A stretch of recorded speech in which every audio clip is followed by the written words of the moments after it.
दोस्तों, मैं Ram Narayan Tripathi Shivam general affairs channel पर आप सभी छात्रों का हार्दिक स्वागत करता हूं। और आज हम चर्चा करेंगे पॉलिटी के कुछ इंपॉर्टेंट क्वेश्चंस के बारे में, जो कि होने वाले एग्जाम में काफ़ी महत्वपूर्ण है। चाहे वो एसएससी का एग्जाम हो, चाहे वो यूपी ट्रिपल एससी का एग्जाम हो, चाहे होने वाला हाल ही में पीईटी एग्जाम हो, इन सारे एग्जामों में ये सारे क्वेश्चन काफ़ी महत्वपूर्ण रोल अदा कर सकते हैं। तो चलिए चलते हैं अपने पहले क्वेश्चन पर, और वीडियो में बने रहने के लिए चैनल को लाइक कीजिए, शेयर कीजिए, सब्सक्राइब कीजिए। तो पहला क्वेश्चन आपके सामने है, भारत की संविधान सभा गठित करने का आधार क्या था?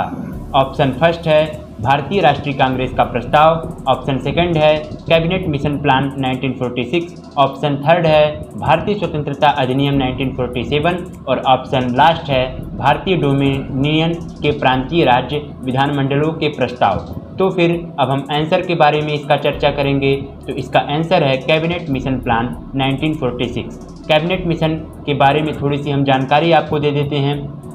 कैबिनेट मिशन भारत में संविधान बनाने के लिए जो उस समय की ब्रिटिश रूल्ड वहाँ का स्टेट था, वहाँ ब्रिटेन का, उन्होंने 3 सदस्यीय समिति भेजी थी। उसी समिति को कैबिनेट मिशन नाम दिया गया। अब सेकंड क्वेश्चन पर हम आते हैं कि भारत के संविधान की प्रस्तावना में निम्नलिखित में से वह शब्द कौन सा है जिसका समावेशन संविधान 42वां संविधान संशोधन अधिनियम 1976 के माध्यम से नहीं किया गया था? ऑप्शन ए है समाजवादी, ऑप्शन बी है धर्मनिरपेक्ष, ऑप्शन 3 है गरिमा और ऑप्शन 4 निष्ठा। चलिए हम चलते हैं आंसर की ओर। तो आंसर है इसका गरिमा। गरिमा शब्द का जो प्रयोग था वो 42वां संविधान संशोधन 1976 में नहीं यूज किया गया था। फिर अगले क्वेश्चन पर चलते हैं। तो अगला क्वेश्चन है नागरिक समता का आशय है।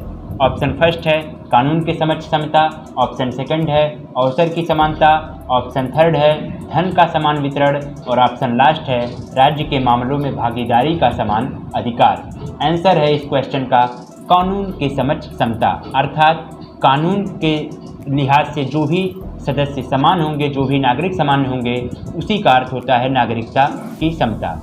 फिर अगले क्वेश्चन पर, राज्यसभा को भंग करने के लिए निम्नलिखित में से कौन सक्षम है? राज्यसभा जो कि 2 सदन होते हैं, उसमें से उसको भंग करने के लिए कौन सक्षम है? तो ऑप्शन है राष्ट्रपति, ऑप्शन सेकंड है सभापति या राज्यसभा, ऑप्शन थर्ड है लोकसभा और ऑप्शन फोर्थ है इनमें से कोई नहीं। तो चलिए चलते हैं आंसर की ओर, और ऑप्शन है कोई नहीं। क्यों? इसलिए कि राज्यसभा एक ऐसा सदन है कि जो कभी भी भंग किया ही नहीं जा सकता है। देश में हमारे 2 सदन हैं, लोकसभा, राज्यसभा। राज्यसभा को उच्च सदन कहा जाता है और राज्यसभा कभी न भंग होने वाला सदन है। चलिए हम चलते हैं अगले क्वेश्चन की ओर। बाल अधिकारों पर संयुक्त राष्ट्र कन्वेंशन के अनुसार निम्नलिखित में से वह क्या है जो अधिकार नहीं है? सामाजिक सुरक्षा, रोजगार, शोषण से संरक्षण, शिक्षा। चलिए चलते हैं आंसर की ओर। तो इसका आंसर है रोजगार। रोजगार जो है वो बाल अधिकारों पर संयुक्त राष्ट्र कन्वेंशन के अनुसार अधिकारों में शामिल नहीं है। फिर अगले क्वेश्चन पर की ओर, किसी न्यायाधीश को एक उच्च न्यायालय से दूसरे में स्थानांतरित करने का अधिकार निम्नलिखित में से किसको है?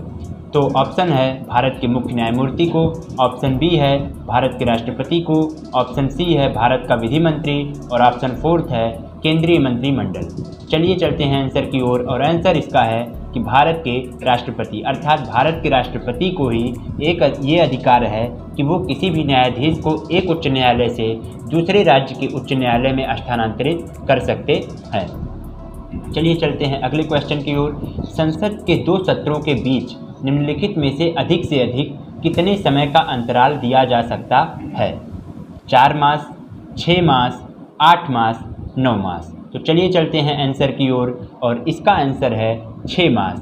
संसद के 2 सत्र मीन्स जैसे 3 सत्र होते हैं, इन 3 सत्रों का मैं आपको बता दूं एक short formula, BMW means BMW, B budget सत्र, M मानसून सत्र और W विंटर सत्र।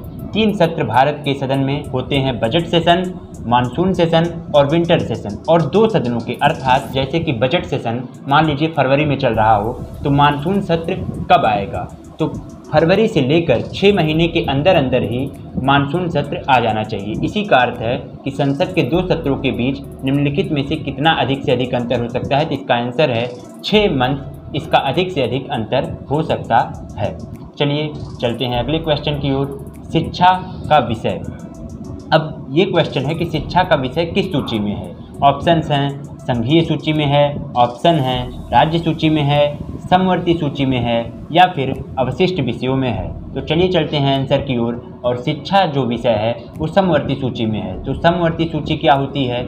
एक ऐसी सूची संविधान की कि जो भारत सरकार के भी अंतर्गत आती है और जो राज्य सरकार के भी अंतर्गत आती है। इन दोनों सूचियों में जो कॉमन विषय होता है, तो शिक्षा एक ऐसा कॉमन विषय है कि जो समवर्ती सूची में है। चलिए चलते हैं अगले क्वेश्चन की ओर, राज्यसभा में निर्वाचित सदस्यों की अधिकतम संख्या कितनी है? ऑप्शंस हैं आपके 250, सेकंड है 238, थर्ड है 245 और लास्ट है 248। तो राज्यसभा में निर्वाचित सदस्यों की अधिकतम संख्या जो है उसका आंसर है 238। मीन्स अभी तक जो निर्वाचित सदस्य हैं वो 238 मैक्सिमम है। परंतु इसमें एक इम्पॉर्टेंट लॉजिक ये है कि जब ये पूछेगा कि राज्यसभा में सदस्यों की अधिकतम संख्या कितनी हो सकती है, तो उसके लिए आंसर होगा 250। अर्थात सबसे अधिक जो अधिकतम सदस्य हो सकते हैं वो राज्यसभा के 250 हो सकते हैं, परंतु अभी तक 238 सदस्य ही अधिकतम निर्वाचित हुए हैं।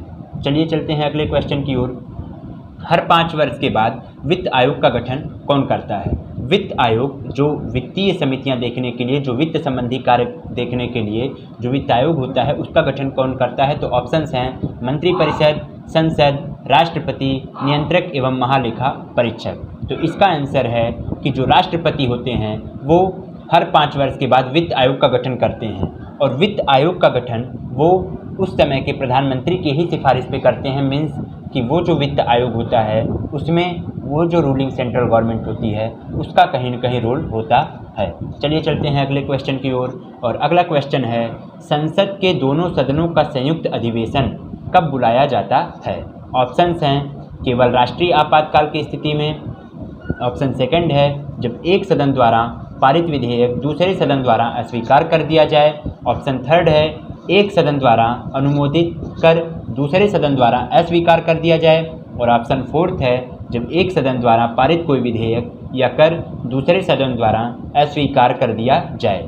तो चलिए चलते हैं आंसर की ओर, और इसका लास्ट आंसर जो है, लास्ट ऑप्शन जो है वो इसका आंसर है कि जब एक सदन द्वारा पारित कोई विधेयक या कर कोई टैक्स दूसरे सदन द्वारा अस्वीकार कर दिया जाता है, तो फिर संसद के दोनों सदनों का संयुक्त अधिवेशन बुलाकर उसमें से फिर जो बहुमत होता है उस बहुमत को लागू करते हुए उस पारित विधेयक को पास किया जाता है।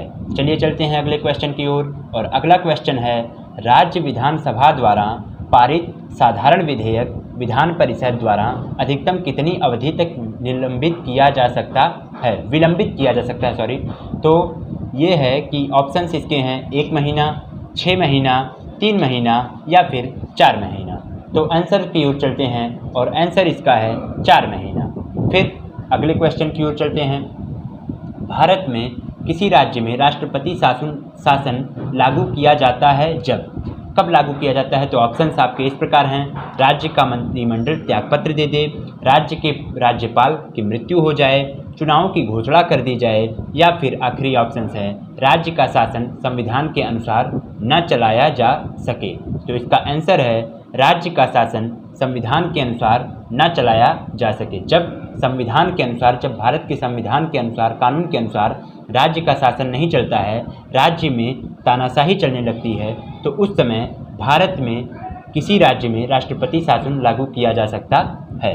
अगले क्वेश्चन की ओर चलते हैं, भारत सरकार से राज्यों को अंतरित संसाधन संविधिक स्टैच्यूरी कहलाते हैं यदि वे हैं?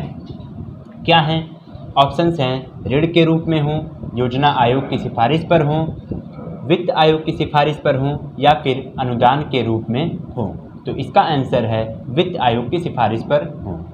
फिर अगले क्वेश्चन के ऊपर चलते हैं, आज़ादी पूर्व निम्नलिखित में से किस राज्य ने सबसे पहले पंचायती राज अपनाया था? आज़ादी पूर्व मीन्स 1947 से पहले ही किस राज्य ने सबसे पहले पंचायती राज जो सिस्टम है, जो इस समय पंचायती राज गाँव में जो ग्राम प्रधान की नियुक्तियाँ होती हैं, जो पंचायत मित्र की नियुक्तियाँ होती हैं, जो पंचायती राज सिस्टम है, इस सिस्टम को किस राज्य सरकार ने अपनाया था? तो ऑप्शन में है आंध्र प्रदेश, बिहार, गुजरात या फिर राजस्थान। तो चलिए चलते हैं आंसर की ओर, और इसका आंसर है बिहार। बिहार राज्य ने आज़ादी से पूर्व ही पंचायती राज सिस्टम को अपनाया था। परंतु यदि ये पूछे कि आज़ादी के बाद या फिर पंचायती राज सिस्टम लागू होने के बाद जो भारत की केंद्र सरकार है, सदन में संविधान संशोधन होने के बाद पंचायती राज सिस्टम सबसे पहले किस राज्य ने लागू किया था? तो उसका आंसर आपको होगा राजस्थान। इसी तरीके से किसी भी क्वेश्चन में थोड़ा थोड़ा सा घुमाकर वो दे देते हैं, तो इस प्रकार हमको सारे क्वेश्चन ध्यान से पढ़ने होते हैं और उसका उत्तर एक संतुलित दिमाग के द्वारा दिया जाता है। चलिए फिर हम चलते हैं अगले क्वेश्चन की ओर। भारतीय संसद किसी राज्य के नाम या सीमा में परिवर्तन कर सकती है? कब कब वो परिवर्तन कर सकती है? ऑप्शंस हैं सामान्य बहुमत द्वारा, पूर्ण बहुमत द्वारा, मत देने वाले सदस्यों के 2/3 बहुमत द्वारा, या फिर मत देने वाले सदस्यों के 2/3 बहुमत और सदस्यों की कुल संख्या के पूर्ण बहुमत द्वारा। तो चलिए चलते हैं आंसर की ओर। क्या है इसका आंसर? सामान्य बहुमत द्वारा। अर्थात सामान्य बहुमत द्वारा ही भारतीय संसद किसी राज्य के नाम या उसके सीमा में आमूलचूल परिवर्तन जो उपयुक्त हो वो कर सकती है। तो फिर अगला क्वेश्चन है, संघ लोक सेवा आयोग के सदस्यों को पद से हटाया जा सकता है? ऑप्शंस आपके इस प्रकार हैं 2/3 बहुमत से पारित प्रस्ताव के बाद संसद द्वारा, केंद्रीय मंत्रिपरिषद की सर्वसम्मत सिफारिश पर राष्ट्रपति द्वारा, सर्वोच्च न्यायालय द्वारा जांच और रिपोर्ट के आधार पर राष्ट्रपति द्वारा, केंद्रीय प्रशासनिक अधिकरण की सिफारिश पर राष्ट्रपति द्वारा। तो चलिए चलते हैं आंसर की ओर, और आंसर है कि सर्वोच्च न्यायालय द्वारा जांच और रिपोर्ट के आधार पर राष्ट्रपति द्वारा ही संघ लोक सेवा आयोग के सदस्यों को पद से हटाया जा सकता है। फिर चलते हैं अगले क्वेश्चन की ओर, और अगला क्वेश्चन है, भारतीय संसद में कोई विधेयक प्रवर समिति को भेजा जा सकता है? प्रवर समिति को कब भेजा जाएगा? प्रथम वाचन के बाद, दूसरे वाचन के बाद, दूसरे वाचन के दौरान सामान्य चर्चा के बाद, या फिर अध्यक्ष के विवेक से किसी भी अवस्था में। तो चलिए चलते हैं आंसर की ओर। क्या है इसका आंसर? और इसका आंसर है अध्यक्ष के विवेक से किसी भी अवस्था में। अर्थात अध्यक्ष जो लोकसभा जो संसद के अध्यक्ष होते हैं, उनके विवेक से किसी भी अवस्था में भारतीय संसद में कोई विधेयक वो प्रवर समिति को भेजा जा सकता है। चलिए चलते हैं अगले क्वेश्चन की ओर, और भारत में राजनीतिक शक्ति का स्रोत है। भारत में राजनीतिक शक्ति का स्रोत क्या है? ऑप्शंस आपके इस प्रकार हैं संविधान, संसद और राज्य विधानसभाएं, हम लोग अर्थात जनता। तो चलिए चलते हैं आंसर की ओर, और आंसर है हम लोग अर्थात जनता। जनता ही जो है वो भारत में राजनीतिक शक्ति का स्रोत है। और फिर इसके नेक्स्ट क्वेश्चन जो कि आखिरी क्वेश्चन है हम सभी का इस टॉप 20 जीके सीरीज का, कि क्या है एक बार पूरे कार्यकाल के लिए चुने जाने पर कोई न्यायाधीश अंतर्राष्ट्रीय न्यायालय में कितनी अवधि तक काम करता है? ऑप्शंस हैं 5 वर्ष, 6 वर्ष, 9 वर्ष या फिर 10 वर्ष। तो चलिए चलते हैं आंसर की ओर, और आंसर है 9 वर्ष। अर्थात 9 वर्ष एक बार पूरे कार्यकाल के लिए चुने जाने पर कोई न्यायाधीश अंतर्राष्ट्रीय न्यायालय मीन्स जो इंटरनेशनल कोर्ट ऑफ जस्टिस है, जिसका कि मुख्यालय हेग में है, उसमें कोई भी जज यदि चुना गया है तो अधिकतम 9 वर्ष तक काम कर सकता है। और ये था हम लोगों का टॉप 20 जीके सीरीज का आखिरी क्वेश्चन। यदि चैनल मतलब वीडियो आपको अच्छा लगा हो तो चैनल को लाइक कीजिए, शेयर कीजिए, सब्सक्राइब कीजिए और अधिक जानकारी के लिए चैनल पर बने रहिए। धन्यवाद।